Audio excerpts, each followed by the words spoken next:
இலங்கையில் நடைபெற்ற சங்கிலி தொடர் குண்டுவெடிப்பிற்கு ISIS இயக்கம் பொறுப்பேற்றுள்ளது. இலங்கையில் ஈஸ்டர் விழாவின் போது தேவாலயங்கள் மற்றும் நட்சத்திர விடுதிகள் உள்ளிட்ட 8 இடங்களில் அடுத்தடுத்து குண்டு வெடித்தது. இதில் 310க்கும் மேற்பட்டோர் பரிதாபமாக உயிரிழந்தனர். 500க்கும் மேற்பட்டோர் படுகாயங்களுடன் மருத்துவமனையில் சிகிச்சை பெற்று வருகின்றனர். இந்த தாக்குதல் உலகம் முழுவதும் பெரும் அதிர்வலைகளை ஏற்படுத்திய நிலையில் இந்த தாக்குதலுக்கு ISIS இயக்கம் பொறுப்பேற்றுள்ளது. இந்நிலையில் தாக்குதல் தொடர்பாக விவாதிக்க இலங்கை நாடாளுமன்றம் நேற்று கூடியது.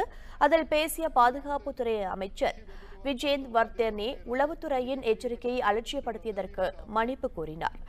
மேலும் நியூசிலாந்து கிரைஸ்ட்சர்ச்சில் உள்ள மசூதியில் நடத்தப்பட்ட தாக்குதலுக்கு பதிலடியாக இலங்கையில் உள்ள தேவாலயங்களில் தாக்குதல் நடத்தப்பட்டிருப்பதாகவும் அவர் கூறியுள்ளார். இதனையடுத்து பேசிய அந்நாட்டின் பிரதமர் ரணில் விக்ரமசிங்கே இலங்கை குண்டு வெடிப்பிற்கு காரணமானவர்களை அடையாளம் கண்டுபிடித்து விட்டதாகவும் தீவிரவாதிகள் விரைவில் கைது செய்யப்படுவார்கள் என்றும் கூறினார்.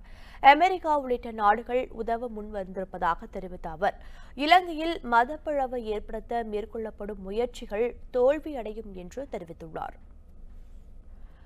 நேற்று முன்தினம் நடத்தப்பட்ட குண்டுவெடிப்பு சம்பவத்தை தொடர்ந்து இலங்கை அதிபர் மைத்ரிபால சிறிசேனா நீர்கொழும்புவில் உள்ள செபஸ்தியன் தேவாலயத்தை பார்வையிட்டார். அப்போது குண்டுவெடிப்பின் போது பாதிக்கப்பட்ட மக்களுக்கு தனது அனுதாபங்களை தெரிவித்துக் கொண்டார்.